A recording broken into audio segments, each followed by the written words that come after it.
لطیفہ تو نہیں سچا واقعہ ہے کہ اب تو خیر کیمرہ کوئی اجنبی چیز نہیں ہے جی، مطلب ہر آدمی کیمرے کے سامنے آتا ہے، لیکن کیمرہ خوفناک چیز طویل عرصہ رہی ہے، ٹھیک طویل عرصہ یہ کہ بلکہ ایک زمانے میں تو خراب بھی کوئی اصطلاح ہوئی، کیونکہ آپ تو میڈیا کے آدمی اور کمیونیکیشن کی ساری چیزیں کہ کہتے ہیں کہ کیمرے کا ایک الگ خوف ہے جو وقت کے ساتھ جاتا رہا لوگوں میں. اس کی کئی مثالیں، لیکن ایک مثال پاکستان ٹی وی کے بانی لوگوں میں سے ایک آغا ناصر نے اپنی کتاب میں درج کیا ایک واقعہ. بہت بڑے آدمی تھے، پی ٹی وی کے ادارے ایم ڈی وی رہے اور سینئر ترین پوزیشنس پہ بڑے پروڈیوسر اور ڈائریکٹر اور پتہ نہیں کیا کیا. تو انہوں نے پاکستان کے کئی بڑے لوگوں کے دل دوست کیے پی ٹی وی کے لیے 70s میں، 60s لیٹ 64 کے بعد ٹی وی شو ہوا اور پھر 70s تک، اور اسلامی کانفرنس میں تو وہ بھی بڑے ورڈ کے انچارج ایک طرح سے وہی تھے. تو کئی لوگوں میں سے ایک رستم زمان گاما پہلوان بھی تھے. تو گاما پہلوان بہت زیادہ لاہور کے اور بڑے کھلے ڈلے آدمی، بہت ٹھنڈا مذاق، آف پہ آف مار کے فات کرنا اور دنیا جان کے لطیفے، بہت کھلا ڈلا پا. تو اسٹوڈیو میں آئے اس سے پہلے چائے وائے اور آدھا گھنٹہ وہی گفتگو ہوئی. انہوں نے دنیا بھر کے لطیفے سنائے، واقعات سنائے، بہت ہنسی مذاق کہہ کے. اس کے بعد باقاعدہ جو اسٹوڈیو ریکارڈنگ والا وہاں پہ چلے گئے اور کیمرے میں سیٹ ہو گئے، اور انہوں نے آغا صاحب نے کوئی 8-10 سوالات دیکھیے. مثال کے طور پہ آپ کا خاندان کہاں سے آیا، اور آپ کو کبڈی کا شوق کب ہوا، اور آپ نے تربیت کہاں سے حاصل کی، اور آپ کی زندگی کا سب سے بڑا مقابلہ مشکل کون سا، وغیرہ وغیرہ. اور ہر سوال کا ایک ہی جواب تھا. وہ جواب تھا اللہ کا بڑا شکر ہے. اس کے علاوہ ان کے منہ سے کوئی لفظ نہیں نکلا. اس سمے زباں گاما میں راج یہ مطلب یہ لطیفہ نے سچے واسطے آیا ان کا اپنی زندگی میں بیچا ہو. وہ مطلب نے بتایا پوری نفسیات کے کیمرے کا یہ معاملہ ہوتا ہے. ویسے تو انسان، دنیا کا ہر انسان 5 برس کی عمر میں بولنا سیکھ لیتا ہے، اور ہر انسان گھنٹوں کے حساب سے روزانہ گفتگو کرتا ہے کسی بھی سطح پہ. لیکن کیمرے کے سامنے عام لوگوں میں جو گنگ ہو جاتے ہیں، ظاہر ہے وہ اس کے ساتھ پڑھ کے بھی خوف آ جاتا ہے. پیچھے میں گزارش کر رہا ہوں دنیا کا ہر انسان دی ہے کہ وہ بیش 5 برس کی عمر میں بولنا سیکھ لیتا ہے. اور گیا تو مطلب استغفر اللہ، ان لوگوں میں تو اپنے آپ کو کسی نے بھی طرح شمار نہیں کرتے، خاکسار اور عاجز ہیں. لیکن کچھ دوست ہوتے ہیں آپ لطیفے خود ہی بنا دیتے ہیں، اور وہ لطیفے بڑے حقیقت پہ مبنی ہے. بات ہو سکتی ہے لطیفوں میں یہ سنجیدہ بات. بس ہمارے ایک دوست ہیں، وہ غیر ضروری طور پہ میری طرح بولتے ہیں، غیر ضروری طور پہ بہت طویل طویل گفتگو کرتے ہیں اور اپنا وہ فرائض سمجھتے ہیں طویل گفتگو کو. تو ان کے بارے میں 2 باتیں کہتا ہوں. ایک تو یہ کہ وہ تقریب وغیرہ بھی ہوتی ہیں، اسٹیج پہ بھی بعض دفعہ انہیں مائک پر ملتا ہے، یا کوئی کیسے کانفرنس میں 10-20-50 لوگ ہیں تو ان کی باری آتی ہے تو بہت وقت کہتے ہیں. کئی لطیفے ہوئی. مثلاً ایک روز 2-4 لوگوں نے گفتگو کی، ان کی باری سے انہوں نے لمبی گفتگو کی، اور اس کے بعد میری باری تھی. ویکینڈ جیو کا پروگرام تھا، تو انہوں نے اس پہ وہی بہت لمبی گفتگو کی. اور جو اس کے نظامت کر رہے تھے صاحب، وہ ٹائم بھی ہوتا ہے کہاں اس میں ایونٹس میں ورک شاپس میں، تو انہوں نے کہا جی میں سب سے درخواست کروں گا کہ مطلب اپنی بات جو ہے وہ ایک تو موضوع کے اوپر رہیں، اور یہ کہ اس کو ذرا مختصر کر دیتا قسم. تو میں نے کہا کہ اب تو آپ کی اس اعلان کا کوئی فائدہ نہیں، کیونکہ قاضی صاحب تو گفتگو بیٹھ چکے ہیں. یہ پہلے ہدایت کی ہوتی ہے آپ نے. تو سنیے دوسرا میں ان کے بارے میں یہ بھی کہتا ہوں کہ یہ اسٹیج پہ اگر آ جائیں دفعہ، پھر انہیں اسٹیج سے اتارنے کے لیے پولیس بلانی پڑے. اور آخری بات جو میں نے ان کی گفتگو سے اور مجھ میں بھی یہ ہے جو سیکھا، اور میں نے ایسے کہا تو دوستوں نے اب اس کو مطلب بیان کرنا شروع کر دیا. تو میں نے انہیں دیکھا، میں کہا کہ دنیا بھر میں انسان قریب جو سن سکتے ہیں 5 برس کی عمر میں، مطلب انسان 5 برس کی عمر میں بولنا سیکھ لیتے ہیں. مگر کچھ لوگ، بعض لوگ خارج اکثر لوگ عمر بھر خاموش رہنا نہیں سیکھ سکتے. مطلب بولنا وہ 5 برس تک کی عمر میں سیکھ لیتے ہیں، لیکن خاموش رہنا نہیں سیکھ سکتے. اور جیسے بھی جب پلیئرس پہ لوگ اس وجہ سے کام کرتے ہیں کہ انسان کی بولنے کی صلاحیت ایک الگ چیز ہے، مگر کسی بھی چیز کو توجہ سے سننے کی صلاحیت کا بھی ایک پیمانہ ہے کہ آپ کس حد تک کسی چیز کو توجہ سے سن سکتے ہیں. اگر کسی آدمی سے آپ کی امید رکھیں کہ گھنٹوں وہ کسی بات کو توجہ سے سنے گا تو یہ بہت مشکل بات ہے. آپ نے درست فرمایا کہ کیونکہ بات آپ جہاں پہنچانا چاہ رہے ہیں یہ ماپنا ضروری ہے کہ آپ کی بات کو توجہ سے سننے کا دورانیہ جی کتنا ہے. دیکھیے موازنہ کرنا تو کچھ آسان نہیں ہوگا، اور جو بھی لوگ کام کر رہے ہیں وہ ہر آدمی اپنے لیول پہ بہتر کام کرنے کی کوشش کر رہا ہے، اور ہر کوشش ہی اہم ہوتی ہے. ساری کوششیں کامیاب نہیں ہوتی، مگر اس کی اہمیت کا تو ہمیں بھی اعتراف بھی کرنا چاہیے اور سمجھنا چاہیے. منفرد کام بھی ہو رہے ہیں. دو چیزیں ہیں. ہمارا جو کام ہے اول تو جیسا کہ آپ کے علم ہے کہ میرا تعلق ہری پور سے ہے، اور ہری پور ویسے میں بنیادی طور پہ اس بات کو بہت زیادہ قائل نہیں ہوں کہ کوئی ایک شے مرکزی اور باقی مضافات ہیں. ہر ایک علاقہ اپنی جگہ ایک مرکز ہے، تو اس حوالے سے میں بہت کلیئر ہوں. تاہم کچھ علاقے ایسے ہوتے ہیں جہاں پہ مختلف طرح کی صنعت موجود ہوتی ہے اور وہ کام انہی علاقوں سے جڑے ہوئے ہوتے ہیں. اگر کاشتکاری گنے کی کاشت کا دیکھیں تو وہ ایک بیلٹ ہے پاکستان میں، اس کردو میں گنے کی کاشت نہیں ہو رہی ہوگی، مگر پنجاب کی ایک مخصوص بیلٹ پہ کپاس کی اور گنے کی کاشت ہو رہی ہوگی. اس کی شہرت ہے، اس کی مارکیٹ ہے، اس کے سوداگر وہاں پہ آپ کو ملیں گے، خریدار ملیں گے وغیرہ وغیرہ. تو ہری پور میں ولازر پہ پبلشنگ کا تو کوئی ایسا بڑا کام نہیں رہا، کیونکہ یہ صنعت اس شہر میں کبھی وہ شروع ہی نہیں ہوئی، قائم ہی نہیں ہوئی کہ ہم کہتے کہ جی بات بھی آگے بڑھی یا نہیں. تو ایک تو میرا علاقہ ان معنوں میں بڑے شہروں سے دور افتادہ ہے. ہمارا جو سنگی پبلشنگ ہاؤس ہے اس کی کام کا جو آغاز ہوا ہے وہ بہرحال اس کو ایک اتفاق اور ایک شوقیہ عمل ہی ہم سمجھتے ہیں. وہ کوئی بڑے عزائم لے کے اور کوئی بہت منصوبہ بندی کر کے نہیں ہوا. وہ لمبی کہانی ہے لیکن میں اس کو مختصر بیان کروں گا کہ ایک دوست ہمارے ہری پور کے گاؤں کے رہنے والے ہیں، ایک سینئر آدمی ہیں، وہ نیم خزہ آدمی ہیں، مگر ان کے تجربات اور مشاہدات اور ان کے سفر اور ان کی زندگی میں سماجی کام بہت غیر معمولی رہے. بہت سارے دوستوں کے ساتھ میں بھی ان لوگوں میں شامل تھا جنہوں نے ان کو ترغیب دی کہ آپ اپنے احوال زندگی، مشاہدات، تجربے جس میں بڑے تنوع رنگا رنگی ہے، آپ ان کو قلم بند کریں، اپنے الفاظ میں بیان کریں. تو انہوں نے دوستوں کے اصرار پہ اور ان کی اپنی بھی خواہش تھی، انہوں نے وقت کے ساتھ ساتھ اس پہ کام کیا. کئی میرس انہوں نے سرو کیے اور اپنی بیٹیوں نے گفٹ ڈالی. اس کے بعد پھر ان کا بھی پہلا تجربہ تھا، اور ایک طرح سے اور کتاب کا چھپوانا یہ بالکل ایک الگ فیلڈ ہے کہ پرنٹ کا ہوگی، پبلشر کون ہوگا، اس کے لوازمات اور طریقہ کار اور وسائل. تو انہوں نے کسی ایک دوست سے رابطہ کیا کہ اس کو شائع کروایا جائے. انہوں نے اپنی طور پہ کوشش کی، وہ کام آگے نہ بڑھ سکا. کسی دوسرے دوست سے بات کی، انہوں نے کوشش کی، وہ بھی 12 ثابت نہ ہوئی. حتیٰ کہ ایک دو برس اس طرح کی کوششیں ہوتی رہی اور آخر میں وہ شدید مایوس ہوئے اور انہوں نے وہ مسئلہ ایک طرف رکھ دیا کہ یہ کام ہونے والا نہیں ہے.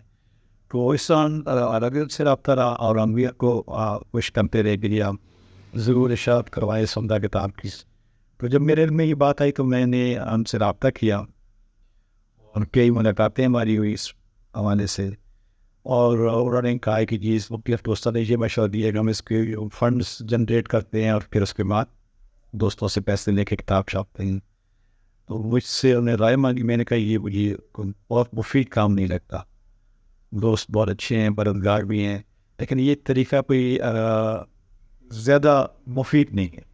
کچھ اور سوچتے ہیں، اور کچھ اور سوچتے میں نے آخر میں یہ طے کیا کہ میں کسی بھی طریقے سے اس کتاب کو شائع کرتا ہوں. اور میں نے 12 ذمہ داری لی اور ہم نے وہ کتاب شائع کر لی.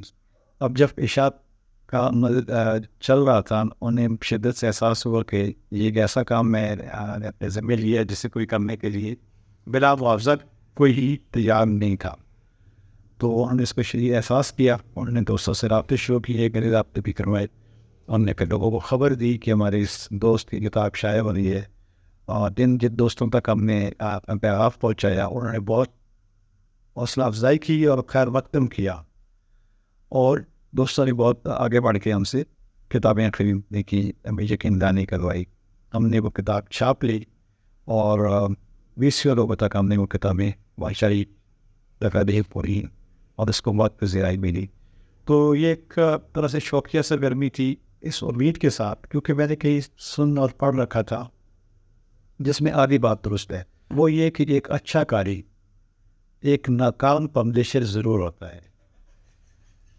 تو میں بے شک اچھا قاری نہیں ہوں, لیکن میں نے سوچا میں قاری تو ہوں, تو چلے جو ہے یہ مقبول ہے اس کو بھی کہ درست ثابت کرنے کی کوشش کرتے ہیں. لیکن یہ ہوا کہ ہمارا تجربہ کامیاب ہو گیا. دوسری کتاب بھی ہم نے گویا تجرباتی طور پہ شائع کی, وہ ایک مقبول معروف ڈاکٹر مجاہد مرزا. پہلی کتاب تھی ہمارے دوست تاج جانا کی, جو سماجی کارکن نے بہت معروف, اور زندگی کا انوکھا سفر کے نام سے ان کی کتاب چھاپی ہے, سامنے ان کی 800 کاپیاں بہت تھوڑی دیر میں ملی تھی. اور پھر ہم نے دوسری کتاب چھاپی ڈاکٹر مجاہد مرزا صاحب کی, پریشان صاحب پریشان, جو بہت غیر معمولی آپ بھی تھی, بہت ہی شاندان بے باکی اور بڑی دیانتداری کے ساتھ انہوں نے اپنے بارے میں سچ بولا, اپنے کھوبے کے بارے میں. اور جو آپ اردو اپیتھیوں میں اس طرح کا چلن بہت کم نظر آتا ہے. تو آپ نے وہ دوسری رام چھاپی, اس وقت ہم نے پبلشنگ ہاؤس تب تک قائم کر لیا, سنگی پبلشنگ ہاؤس کے نام سے علی پور نے. اور سنگی ہماری جو بولی ہے علی پور ہزارہ بھی ہپ کو, تو اس میں سنگی بوانی دوست کو کہتے ہیں. تو ہم نے مقامی ایک لفظ یا نام چنا ہم نے اس ادارے کے لیے کہ کوئی آپ انٹرنیشنل یا یونیورسل پبلشر کے بجائے اس کو ایک نام میں مقامیت بھی ہونی چاہیے. تو اگلی کتاب ہم نے چھاپی, اس کے بھی پیچھے پوری کہانی تھی, اور وہ تجربہ بھی نہایت کامیاب. اور جیسا کہ آپ کے علم میں اور ہماری ذہن ملاقاتیں بھی ہوتی رہتی ہیں, بات چیت بھی, کہ میرا اپیتھی پڑھنا خاص ذوق اور میرا شوق ہے. میں نے اس میں اپیتھیاں بہت ساری تلاش بھی کی, حاصل بھی کی. تو پھر ان دو کتابوں کے ساتھ ساتھ ہی ہم نے سوچا کہ ہم جو اپنے پبلشنگ ہاؤس میں آئے, اس میں ہم بنیادی طور پہ اپیتھیاں ہی چھاپیں, اور ایک چھاپیں گے بڑی تعداد میں 90% کے قریب. نہ صرف یہ بلکہ اس سے بھی ایک اگلا قدم ہم نے سوچا, وہ پہلے بھی ذہن میں کی بات, لیکن وقت کے ساتھ ساتھ وہ جو خیال تھے ان میں ذرا پختگی آتی گئی, اور تھوڑا پختہ ہوئے, اور وہ چیزیں ذرا زیادہ واضح ہو کے ان کی تصویر سامنے آئی.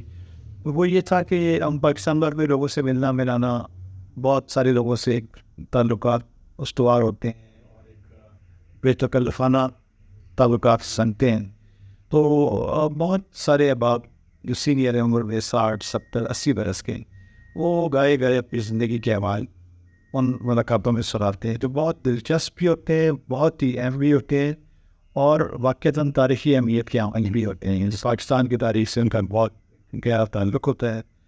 تو اس طرح کی 20 ملاقاتوں اور 20 لوگوں سے ملنے کے دوران ہی میرے ذہن میں یہ آیا کہ ان لوگوں کو, جو کہ مختلف اہم عہدوں پہ رہے, کوئی سماجی کارکن ہے, کوئی بڑا ڈاکٹر ہے, کوئی وکیل ہے, کوئی انویسٹر ہے, کوئی کھلاڑی ہے, اور دنیا کے اور جو دوسرے شعبے ہیں, سوائے لکھاریوں کے, رائٹرس کے علاوہ لوگوں کو میں بات کر رہا ہوں. تو میں نے سوچا کہ ان لوگوں کو اپنے ایوان لکھنے چاہیے. یہ بہت ہی اہم ایوان ہے, ان کی زندگی کہانیاں بہت دلچسپ ہیں. میں نے کئی لوگوں سے درخواست کی ہے, انہوں نے کہا جی آپ نے تو کبھی زندگی میں نہیں لکھا, اور ہمارا لکھنے سے کیا واسطہ, ہماری زندگی میں واقعات تو بہت ہیں, کبھی آپ کے نہیں ہے, سفر بھی ہے, اور اہم واقعات کی ہم جشن کی ایوان بھی ہے, ہم پیسہ بھی رہے, مگر لکھت پڑھ باہر نہیں رکھاس. مگر ہم نے سوچا کہ اب کیا کیا جائے, اور آہستہ آہستہ آگے بڑھتے رہے. اور آخر میں یہ بات طے ہوئی کہ ان میں کچھ لوگوں کی زندگی کے احوال کو ریکارڈ کر لیا جائے, اور وہ ریکارڈنگ کو ایک محض ایک انٹرویو کی شکل میں نہ ہو, بلکہ اس کا پورا زندگی کا بیانیہ ہو. اور اندازہ نہیں تھا کہ وہ کسی آدمی کی زندگی کا بیانیہ کتنا طویل ہو سکتا ہے. تو پھر ظاہر ہے کہ جو وہ سمیٹین کو ہم نے ریکارڈ کیا ان کی پوری زندگی کے احوال, تو پتہ چلا کہ ایک آدمی کی زندگی کے احوال کو آپ کوئی 30 سے لے کے 80-90 گھنٹے تک میں ریکارڈ کر سکتے ہیں کہ اس کی زندگی کے کتنے ایسے بڑے ایونٹس ہیں جن کے بارے میں وہ بات کرتے ہیں, پوری تفصیل, بچپن, تعلیم, اور اعلیٰ تعلیم, اور ملازمت, شادی, اور کاروبار, اور سفر, اور اس دوران زندگی میں بیتنے والے اہم ترین, سبھی اہم ترین واقعات. تو یہ اس سوچ کے پیچھے کئی طرح کی چیزیں تھیں.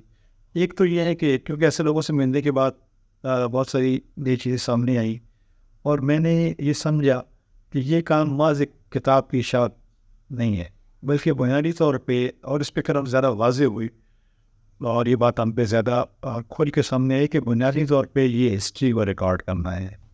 تو ہم نے تاریخ کو ریکارڈ کرنا ہے اور میرے شریر میں تاریخ کو ریکارڈ کرنے کا رجحان بھی بہت اچھا نہیں رہا کبھی بھی. اس کے علاوہ اگر ہم آپ بیتیاں دیکھیں جو پچھلے 70 80 یا 100 برس میں لکھی گئی، بیشتر آپ بیتیاں ایسے لوگوں کی ہیں جو بنیادی طور پہ دیکھنے والے ہیں. جی، تو لکھ ہی لیتا ہے نا. ادیب، شاعر، صحافی، ناول نگار، ڈرامہ نگار، یونیورسٹی پروفیسر وغیرہ ان کا قلم سے تمشین.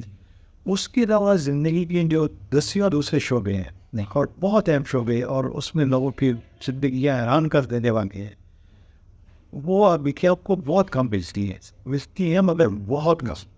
اور جیسا کہ میں نے گزارش کی کہ برصغیر میں لوگوں کی ایسی اہم جو زندگیاں گزری ہیں ان کو ریکارڈ کرنے کا رجحان اتنا اچھا نہیں رہا تو اس پہ کام دین. تو ہمارا سوچ یہی تھی کہ ہم ایسی کہانیاں جو لوگ اپنے ساتھ ہی لے کے چلے جاتے ہیں انہیں آنے والی نسلوں کے لیے محفوظ کرنا چاہیے. ان کے تجربات کو، ان کے مشاہدات کو اس تاریخ کا حصہ بننا چاہیے جس سے آپ تاریخ کی جو پوری تصویر ہے وہ دیکھ سکتے ہیں. اس عید کی وہ سماجی ہو، وہ سیاسی ہو، وہ عدلی ہو، اور یہ سب سے مؤثر ذریعہ لوگوں کی آپ بھی کہنے ہوتی ہیں. تو برا سنگی کا بنیادی ترین کام جو آپ نے فرمایا انفرادیت، اگرچہ منفرد ہونا کوئی بہت اہم بات نہیں ہے، تاہم ہمارا یہ ایک الگ کام ہے جو ہم نے شروع کیا ہے اور اس پہ ہمارا فوکس ہے کہ ہم لوگوں کو ڈھونڈیں پاکستان بھر میں یا بیرون ملک بھی جو پاکستانی ہیں جن کی زندگی کی کہانی ایسی ہے جو لوگوں کے لیے مفید ہو سکتی ہے یا کہیں نہ کہیں اس کی افادیت جو ہے وہ مانی جا سکتی ہے یا ہوتی ہے، تو اس کو آپ ریکارڈ کریں اور پھر اس کو آپ ایڈیشن سامنے لائیں. یہ بنیادی کام ہے ہمارے، بلکہ اس کو فلسفہ کہیں یا بنیادی مشن کہیں ہمارے پبلشنگ ہاؤس کی پشت پہ وہ یہ ہے بڑا بنیادی حصہ. تو اس کے علاوہ ہمارے کام کا جو دوسرا بڑا حصہ ہے وہ بھی آپ بیٹیوں ہی سے متعلق ہے اور وہ ہے انگریزی آکیوتیوں کو خاص طور پہ اردو میں تراجم کروانا اور کچھ بیٹیوں کو اردو سے انگریزی میں منتقل کرنا. وہ ٹرانسلیشن ہمارا دوسرا بڑا کام ہے.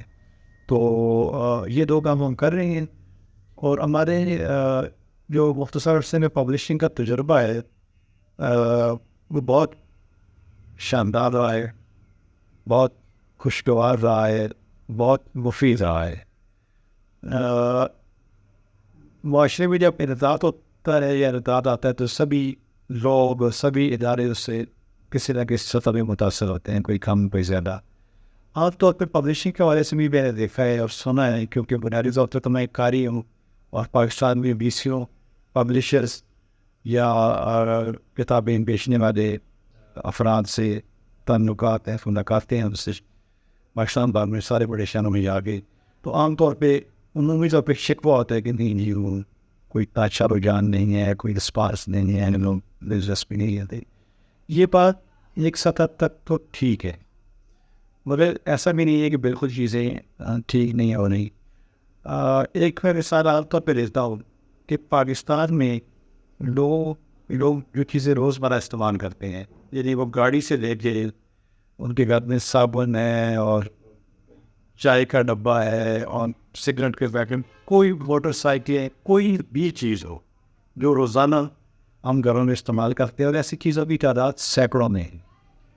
ان میں کوئی چیز بھی ایسی نہیں ہے جس کی تعداد پروڈکشن ملینز میں نہ ہو. ہر چیز ملینز میں بکتی ہے سال میں، ایسا نہیں کہ 10 سال میں، 1 سال میں.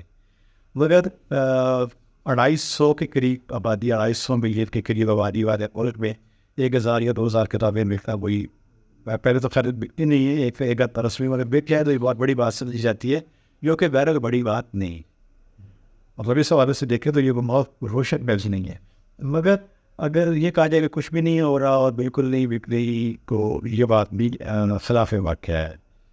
ہمارا تجربہ بہرحال اس میں بہت اب تک عمدہ رہا ہے، اور ہماری کوشش بھی لوگوں نے اس کو بہت پسند کیا ہے. اسلام کی جو نوعیت ہے اس کو بھی خاص طور پہ الگ سے لوگوں نے پسند کیا ہے کہ یہ ایک اچھی کوشش ہے. تو ہم تقریباً 20 کے قریب کتابیں چھاپ چکے ہیں، زیادہ تر ہم بیٹیاں ہیں. جن کتابوں پہ اس وقت کام ہو رہا ہے ہماری سنگی پبلشنگ ہاؤس میں، نظین پائف ہیں، ان کی تعداد 50 سے زائد. اور ہمارا اگلے برس کا ٹارگیٹ ہے یعنی سال 2024 میں تقریباً ہم 20 کے قریب ٹائٹلس لانے کا ارادہ رکھتے ہیں، ہم ممکن سے بڑھ بھی جائیں. اور وہیں سے وہی اسلامی چلتا نہیں. سنگی پبلشنگ کے والے سے ایک اور بات میں نہیں بتا پایا، مطلب جس طرح ہم نے ادارہ قائم کیا ہو میں آپ کو بتا چکا ہوں. ہم کام جو کرتے ہیں وہ یہ ہے کہ یہ 2 بڑے حصے ہیں ہمارے کام کے. ایک تو وہی کہ مختلف شخصیات کی زندگی کو ریکارڈ کیا ہم ان ریکارڈنگس کو پھر ہم ٹرانسکرائب کرواتے ہیں. اس کے بعد ان کو ہم پروفیشنل رائٹر سے ساری متن کو ری رائٹ کرواتے ہیں. پھر اس کی کاپی ایڈیٹنگ کئی جگہ ایڈیٹنگ، اس کے بعد اس کی 3 4 5 مرتبہ پروف ریڈنگ متن ہم کے ساتھ تیار کرتے ہیں. اور پھر اس کے بعد آخری جو ورنہ ہوتا ہے وہ پرنٹنگ کا اور پروڈکشن کا ہوتا ہے. اور اس سے پہلے اس کا لے آؤٹ اور ڈیزائننگ وغیرہ، ٹائٹل پیکنگ، یہ ساری چیزیں اس میں آ جاتی ہیں. تو اس سارے عمل کے لیے نمبر کے ساتھ ساتھ سنگ کی ایک ٹیم بن گئی ہے جس میں تقریباً 14 لوگ شامل ہیں. اور یہ ہماری جو کتاب ہم ریکارڈ کرتے ہیں اس پہ کم از کم 7-8 لوگ کام کرتے ہیں، ریکارڈنگ سے لے کے اس کے متن کو فائنل کرنے تک، پھر جا کے وہ پریس میں پوائنٹ دیا وہ مرلا اس کے بعد شروع ہوتا ہے. گویا یہ ہمارا کام ایک ٹیم ورک ہے کسی بھی کتاب پہ. یہ تو ریکارڈنگز ہوگی. بالکل اسی طرح ہمارا جو دوسرا کام ہے ان ٹرانسلیشنس کا، اس میں بھی ایسا ہی ہوتا ہے کہ ایک آدمی اس کی ٹرانسلیشن کرتے ہیں جو پروفیشنل ٹرانسلیٹر ہوتے ہیں. ہمارے کئی ٹرانسلیٹر ہیں. اس کے بعد اس کتاب کی ترجمے کی ہم ایڈیٹنگ کرواتے ہیں، اور پھر اس کے بعد باقی اس پہ جو پروف ریڈنگ اور پی میکنگ اور ڈیزائننگ ہوا آخر میں کتاب کی اشاعت. تو ایک تو کم ادارے، عام طور پہ یہ ہوتا ہے کہ مختلف ادارے ان کے پاس کتابیں قسم کی مصنف کی لکھی ہوئی یا باقاعدہ پرنٹنگ تک کے ورلے کے لیے تیار ہوتی ہیں اور وہ پریس میں چلی جاتی ہیں. لیکن ہم ایک مقبول کام کر کے اس متن کو اس سطح پہ لے کے آتے ہیں کہ مقابلے اشاعت ہو. میرا ہمارا تجربہ یہ ہے. اور اس میں ذرا ہر مرحلے کی مشکلات اور مسائل کی نوعیت بہت الگ ہے. مثلاً ایک کام جو بہت بنیادی ہے ایڈیٹنگ، جس کا دنیا میں بہت رجحان ہے، بہت اس کی اہمیت ہے. میں اکثر دوستوں کو مثال دیتا ہوں کہ پاکستان میں آج کے دور میں کتابوں کے تو کیا اخبارات کے ایڈیٹرز بھی نہیں ہوتے. اخبارات جو دنیا بھر کے اپنے ایڈیٹرز کی وجہ سے جانی پہچانی اور ان کی جو ایک اعتبار قائم ہوتا ہے وہ ایڈیٹر کے سبب ہوتا ہے. اب ہمارے اخبارات تک میں باقاعدہ نام کے تو ایڈیٹرز ہوتے ہیں لیکن باقاعدہ ایڈیٹرز نہیں ہوتے. اخبارات میں اوپر سیٹ یا مالکان ہوتے ہیں اور نیچے پہ اہلکار ہوتے ہیں، کیونکہ ایڈیٹرز کی اپنی طاقت ہوتی ہے، مہارت کے علاوہ اختیارات ہوتے ہیں. تو اب ایسا نہیں ہے. جس ملک میں اخبارات تک میں ایڈیٹرز نہ ہوں وہاں سے کتابوں کے ایڈیٹرز کا پاکستان میں تو کبھی مجھے نہیں لگتا کہ تصور بھی ایسا مضبوط رہا ہو. جبکہ دنیا میں ہر لکھنے والا بڑے سے بڑا گلوبل انعام یافتہ مصنف بھی اپنی کتاب جب لکھتا ہے تو وہ ایک بے رحم ایڈیٹر کے سپورٹ کرتا ہے، اور اس ایڈیٹر کو کئی غیر معمولی اشتراط حاصل ہوتے ہیں کہ اس کے ساتھ اس مصفدے کے ساتھ وہ کیا اشر کریں. تو بہرحال لیکن ہم کوشش کرتے ہیں، اہتمام کرتے ہیں کہ ہم اپنی کتابوں کی ایڈیٹنگ ضرور کروائیں. اور اس کے علاوہ ہمارا جو کام ہے اس میں ایڈیٹنگ وغیرہ بہت ضروری ہے. ایڈیٹنگ کے بغیر ہم آگے نہیں بڑھ سکتے. اس میں مشکل آتی ہے کیونکہ ایڈیٹنگ کا رجحان بہت زیادہ نہیں ہے. جیسا اچھے ایڈیٹرز پاکستان میں آپ کو بہت کم ملتے ہیں. نہ صرف ایڈیٹرز بلکہ ایک ایسا عمل جو ہر کتاب کے لیے ضروری ہے، یعنی پروف ریڈنگ. آپ کو اچھے پروف ریڈنگس کا ریڈرز کا ملنا بھی ایک آپ کو مشکل کا سامنا کرنا بنتا ہے کسی اچھے پروف ریڈر کی تلاش میں. تو یہ مسائل بھی اپنی جگہ ہے، لیکن وقت کے ساتھ آپ ذرا لوگوں تلاش کرتے ہیں اور نئے لوگوں سے ملتے ہیں اور آپ کو ایسے کام کے لوگ مل جاتے ہیں جن سے آپ زیادہ اچھے طریقے کے ساتھ انڈرسٹینڈنگ کے ساتھ آپ کام کر سکتے ہیں. نتائج بھی اچھے ہوتے ہیں، لیکن یہ روزمرہ آپ سیکھتے ہیں, روزمرہ آپ کے نئے تجربات ہوتے ہیں اور آپ کا جو سفر ہے بہتری کی طرف وہ جاری رہتا ہے. تو ایک جو بڑا مسئلہ ہے اس پبلشنگ کی صنعت کو میں, وہ پروف ریڈرس, اچھے مستند پروف ریڈرس کی کمی, یہ مسئلہ ہے. یہ اگر پروف ریڈرز ہیں تو ان تک پہنچنا, ان کو تلاش کرنا, یہ بھی ایک مشکل کام ہے. سو اچھے بڑے بڑے اداروں میں شائع ہونے والی کتابوں میں بھی اغلاط کی شرح بشمول ہمارے ادارے کے نسبتاً زیادہ ہوتی ہے, اس پہ قابو پایا جا سکتا ہے, لیکن اس پہ اس درجہ سنجیدگی کے ساتھ کام نہیں نظر آتا جس طرح کے ہونا چاہیے. دوست شکوہ بھی کرتے ہیں, لیکن ہمارا سب کا کہیں نہ کہیں مشاہدہ بھی ہے کہ جیسا کہ آپ نے شروع میں کہا کہ ایڈیٹر کو بہت ہی عمدہ پڑھنا چاہیے, مگر مجبوری ہوتی ہے کہ پھر آرتر کی یونیورسٹی پڑھتی ہیں.